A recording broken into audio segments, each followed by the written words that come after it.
Hello दोस्तों, मेरा नाम है अरुण और आज हम बात करने वाले हैं गंगा नदी रिवर सिस्टम के बारे में। इस वीडियो में मैं आपको बताऊंगा इम्पोर्टेंट शहर, इम्पोर्टेंट डैम, जो भी कुछ रास्ते में पड़ेगा, जो भी भौगोलिक की स्थिति, वो मैं आपको सारी बताऊंगा, डीपली बताऊंगा।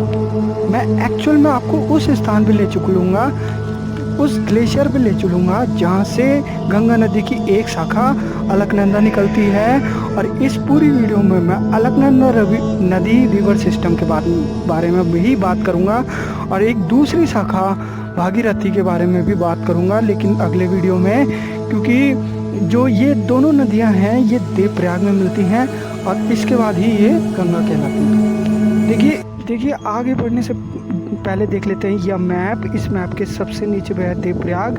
इसको तो आपको भैया याद रखना ही है, क्योंकि यहाँ पे ही नदी गंगा बनती है।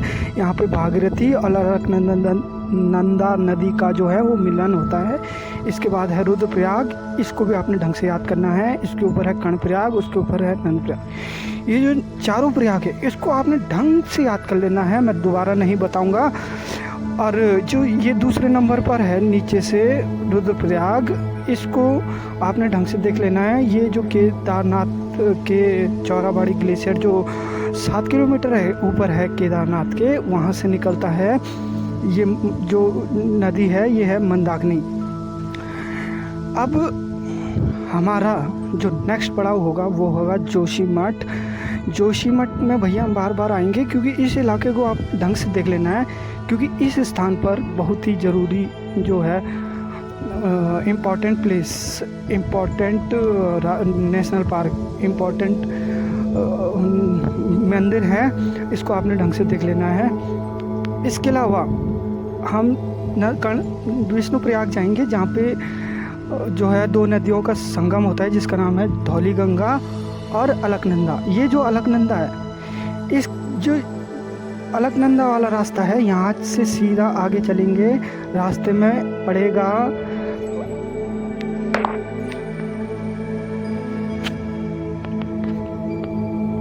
देखिए ये जो बद्रीनाथ है ये हमारे 4 धामों में से एक है। इसका निर्माण 7वीं से 9वीं सदी के बीच में हुआ है। भौगोलिक दृष्टि से यह गढ़वाल क्षेत्र में समुद्र तल से 3133 मीटर की ऊंचाई पर है, जिसके कपाट 6 महीने खुले रहते हैं और 6 महीने बंद रहते हैं, यानी कि 6 महीने देवताओं के लिए और 6 महीने इंसानों के लिए। इसकी मूर्ति जो है 3 मीटर लंबी शालिग्राम से निर्मित है, जिसके बारे में मान्यता है कि 8वीं सदी में नारायण कुंड से निकालकर यहाँ स्थापित की थी आदि गुरु शंकराचार्य जी ने।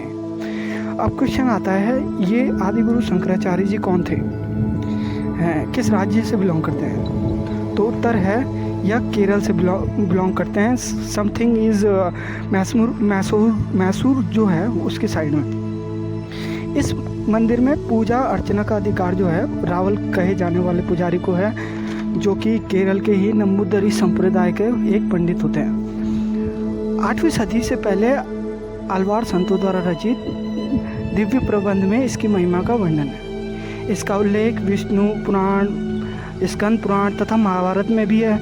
इस मंदिर को बद्री विशाल के नाम से जाना जाता है तथा विष्णु को ही समर्पित अन्य 4 मंदिर भी यहाँ पे है, जैसे योग ध्यान बद्री, भविष्य बद्री, विद्य बद्री, आदि बद्री। इन 5 को मिलाकर हमें इसमें कहा जाता है पंचबद्री।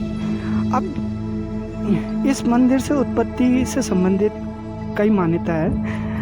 8वीं सदी तक यह एक बौद्ध मठ था।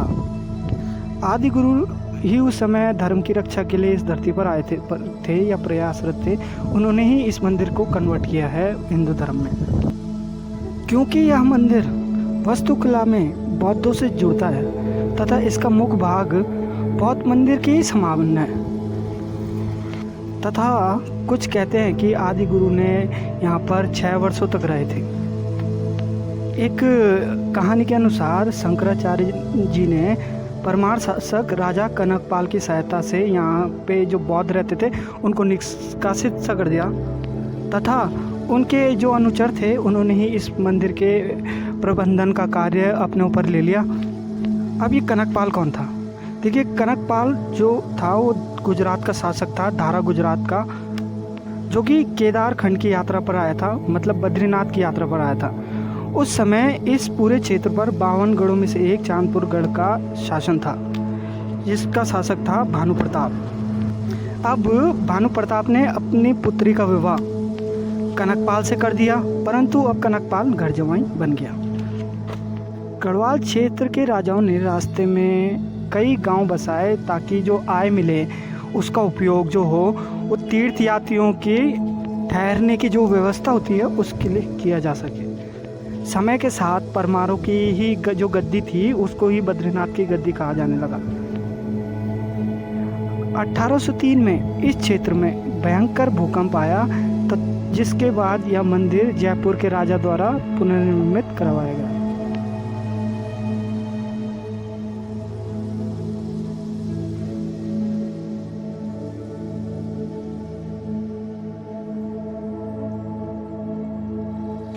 इसके बाद जो गांव आता है उसका नाम है माणा, और ये देखिए ये है माणा, ये है भारत का अंतिम गांव। इसके बारे में तो आपने सुना ही होगा। जब आप बद्रीनाथ आ रहे हो या आओगे कभी, तो अगर यहाँ नहीं आए तो क्या फ़ायदा, फिर क्या फ़ायदा बद्रीनाथ आने का। तो यहाँ पे आप भारत सरकार ने रोड भी बना दी है, जैसे कि दिखाई दे रही है कोने पे। ये जो अंतिम गांव है ये 19,000 फीट की ऊंचाई पर स्थित है, और यहीं से आगे जो हम जाएंगे तो वो संतोपंत ग्लेशियर में जाएंगे, जहाँ से अलकनंदा नदी का उद्गम होता है। अब ये देखिए आप, ये है संतोपंत ग्लेशियर। ये इनमें से एक ग्लेशियर को भागीरथी खर ग्लेशियर कहते हैं, को संतोपंत कहते हैं। ये जो संतोपंत है इसमें एक झील मौजूद है जिसका नाम है संतोपंत झील। ये जो संतोपंत झील है ये 3 कोने आपको दिखाई दे रहे होंगे। ये एक रिप्रेजेंटेशन है तीनों देवों का, ब्रह्मा का, विष्णु का, महेश का।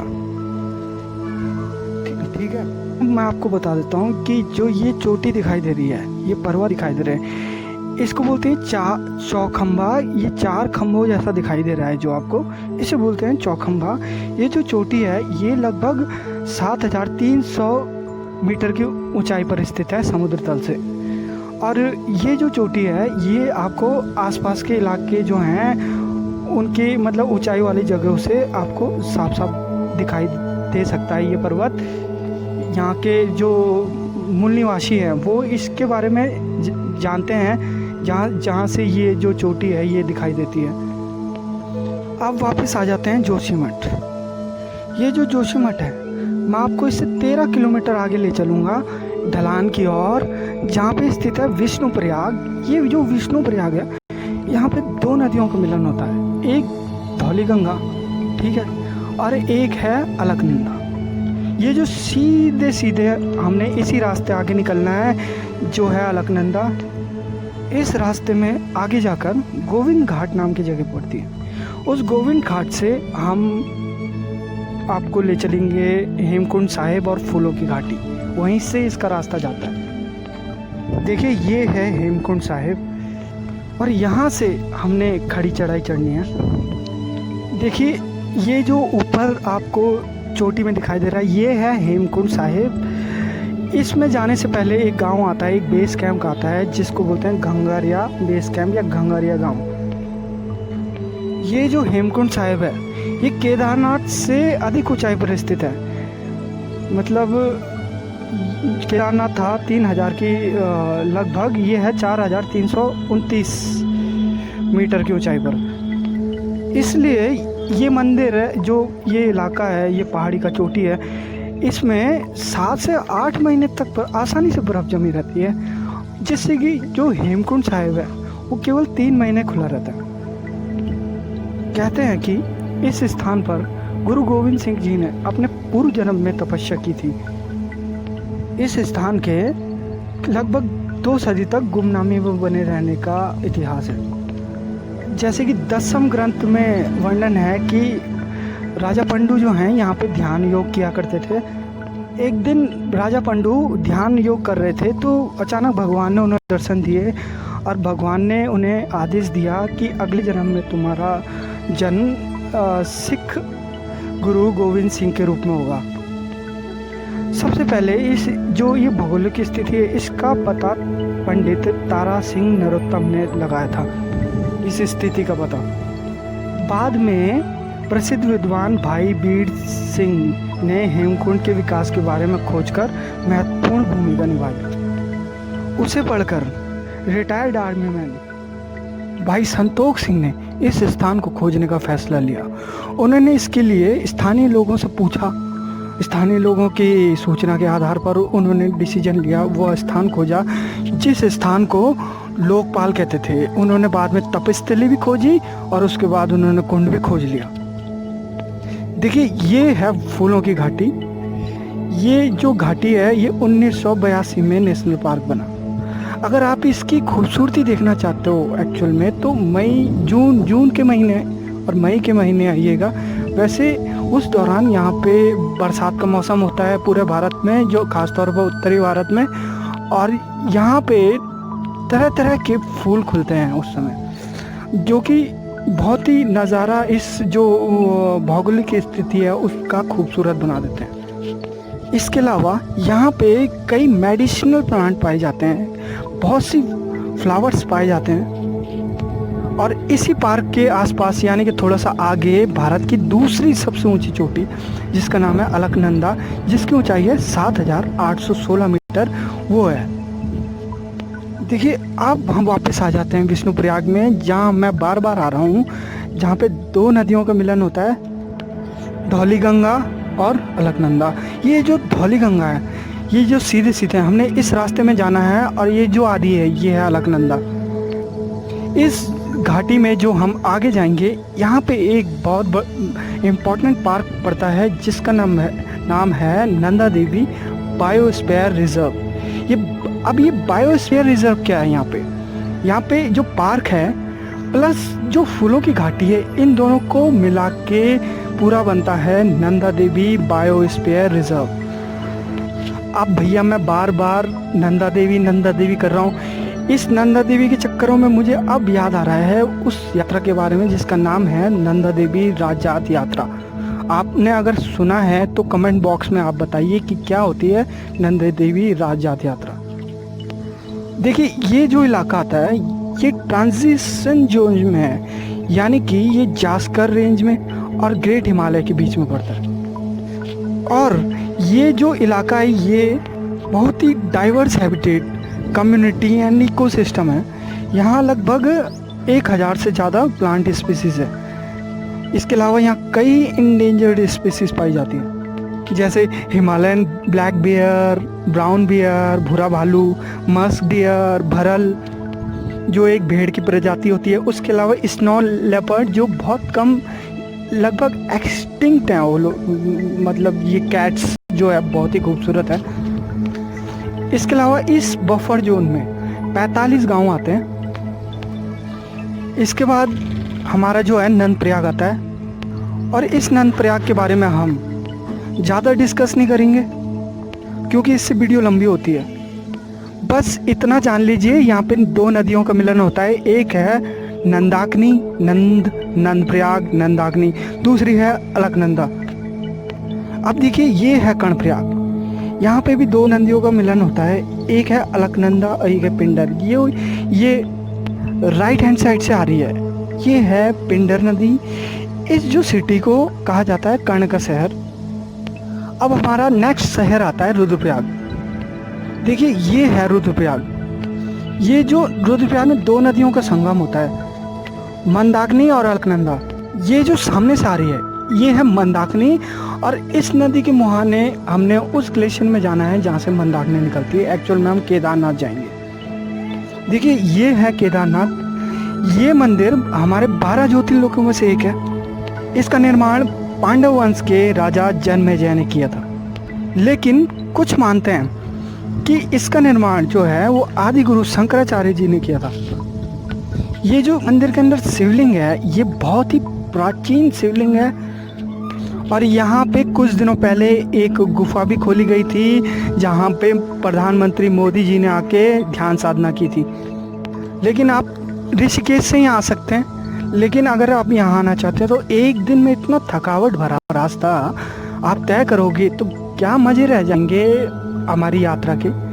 इसलिए जब आप यहाँ आओ तो कोशिश करना कि आप एक अच्छी सी जगह आसपास रुकें और अगले दिन ज़्यादा से ज़्यादा 15, 16 या 20 किलोमीटर तक का ही सफ़र तय करें और फ्रेश माइंड में यात्रा करें। इससे जो आपकी यात्रा होगी वो बहुत ही आनंदमय होगी। देखिए ये मंदिर कत्यूरी शैली में बना हुआ है। इसके अलावा यहाँ पे 5 मंदिर है टोटल यहाँ पे। इसके अलावा 4 और केदार के मंदिर हैं जिनको मिलाकर इन्हें पंच केदार कहा जाता है। देखिए एक्चुअली में जो पांडवों द्वारा मंदिर बनाया गया था वो इस मंदिर के थोड़ा आगे इसके पीछे था। वो मंदिर वक्त के थपेड़ों के साथ एकदम तबाह सा हो गया था। इसके बाद 7वीं सदी में या 8वीं सदी में शंकराचार्य जी ने इस मंदिर का यहाँ पे निर्माण किया, जो कि लगभग हमारे 400 सालों तक पूरी दुनिया से अनजान था। ये जो मंदिर है ये 400 सालों तक हमारे ग्लेशियर में दबा हुआ था। इस मंदिर पे आप ग्लेशियर के निशान देख सकते हो। अब ये मंदिर भी 6 महीने खुला रहता है और 6 महीने बंद रहता है, सेम बद्रीनाथ की तरह। सेम टू सेम वैसे ही प्रोसेस होगा कि देवता इसमें 6 महीने पूजा करेंगे और इंसान भी 6 महीने करेंगे। लेकिन जब इंसान यहाँ से वापस जाते हैं तो वो यहाँ पे एक जोत जला के रखते हैं। वो जोत आश्चर्यजनक रूप से पूरे 6 महीने तक जलती रहती है और जो मंदिर की बिना ऑक्सीजन के जलती रहती है। जब कपाट बंद करते हैं हम तो समझ ही सकते हो कि उस दौरान यह इलाका बर्फ़ से ढका रहता है। और यहाँ पे मंदिर के अंदर पुजारी जी कहते हैं कि साफ सफाई भी बिल्कुल रहती है, जो कि एक आश्चर्यजनक बात है। इससे पहले हम यहाँ पे रुद्रप्रयाग से आए थे। एक ये रुद्रप्रयाग डिस्ट्रिक्ट है पूरा। ये जो प्रयाग है वो पूरा, ये केदारनाथ भी रुद्रप्रयाग डिस्ट्रिक्ट में आता है। देखिए जो ये रुद्रप्रयाग है यहाँ ये रुद्र को समर्पित है। यहाँ 220 से भी ज़्यादा जो है रुद्र के मंदिर हैं इस क्षेत्र में। जो केदारनाथ क्षेत्र है यहाँ पे मई 2013 में भयंकर तबाही मची थी और यहाँ जो गांधी सरोवर है, चौड़ावाड़ी ताल, वो फूट चुका था। इस केदारनाथ क्षेत्र को, इस पूरे क्षेत्र को मुझे उस समय की याद आती है।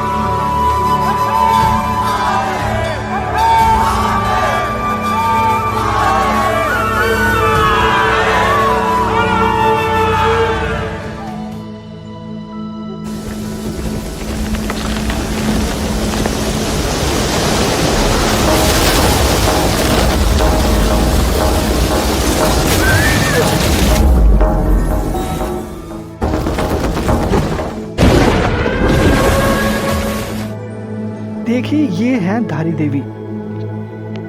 अब ये जो मंदिर है इसके बारे में मैं आपको बताता हूँ। देखिए ये जो मंदिर है इसके थोड़ा सा आगे एक सिटी पड़ती है, टाउन पड़ता है जिसका नाम है श्रीनगर। वहाँ पे एक डैम पड़ रहा है, बन रहा है सिरिकोट गंगनाली में। अब डैम के जो जल भराव क्षेत्र में है उस क्षेत्र के अनुसार ये मंदिर डूब रहा था। तो भारत सरकार ने इस मंदिर को अपने स्थान से ऊपर उठा के नदी के ऊपर ही बना दिया है। अब ये देखिए ये है श्रीनगर का डैम। ये जो परियोजना है ये run of the river system पे काम करती है। आपको पता होगा वाटर फ्लो कर रहा है, रन कर रहा है प्रेजेंट टाइम में, और उसमें एक हमने सिस्टम निकाला हुआ है, उसी से इलेक्ट्रिसिटी जनरेट हो रही है। इसको कहते हैं रन ऑफ द रिवर। ये जो परियोजना है ये कई बार विवादों के में रही है। वैसे भी इस शहर का जो आपदाओं से गहरा नाता रहा है। कई बार यहाँ पे बाढ़ आ चुकी है। एक बार 1803 में यहाँ पे भयंकर भूकंप आया। उसके काफ़ी साल बाद 1893 में बिहारी गंगा के रास्ते में लैंडस्लाइड हो गया, जिससे कि वहाँ पे 350 मीटर ऊंचा डैम बन गया। अब ये डैम जो है ये 5 किलोमीटर लंबा था और 2 किलोमीटर चौड़ा था। अब क्या होता है, अचानक वाटर लेवल बढ़ जाता है, जिससे कि 100 किलोमीटर तक का इलाका एकदम फ्लश्ड आउट हो जाता है, मतलब पूरी तबाही हो जाती है। और जो हरिद्वार है हरिद्वार में जो गंगा का लेवल है वो 4 मीटर तक ऊपर उठ जाता है और इस इलाके में कुछ भी नहीं बचता। यहाँ पे कई राजाओं के महल थे जो कि इसी कारण से नहीं बच सके। तथा ये जो टाउन है ये हिमालयन रीजन के सबसे बड़े टाउनों में से एक है। देखिए, इसके बाद आता है हमारा देवप्रयाग। देवप्रयाग के बारे में आपको पता है। और जो ये रिवर सिस्टम में हम आए हैं ये है अलकनंदा रिवर सिस्टम। और देवप्रयाग में दूसरी नदी है भागीरथी।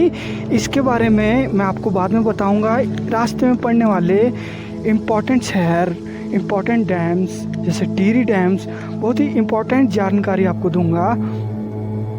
अगर आप मेरी नेक्स्ट वीडियो देखना चाहते हो और जानकारी लेना चाहते हो ज़्यादा से ज़्यादा तो सब्सक्राइब करिए मेरा ये चैनल और दबाइए बेल आइकन, जिससे कि आपको डीप नॉलेज मिल सके और जो एक्चुअल में भौगोलिक स्थिति है उस स्थिति का आपको पता लग सके। धन्यवाद।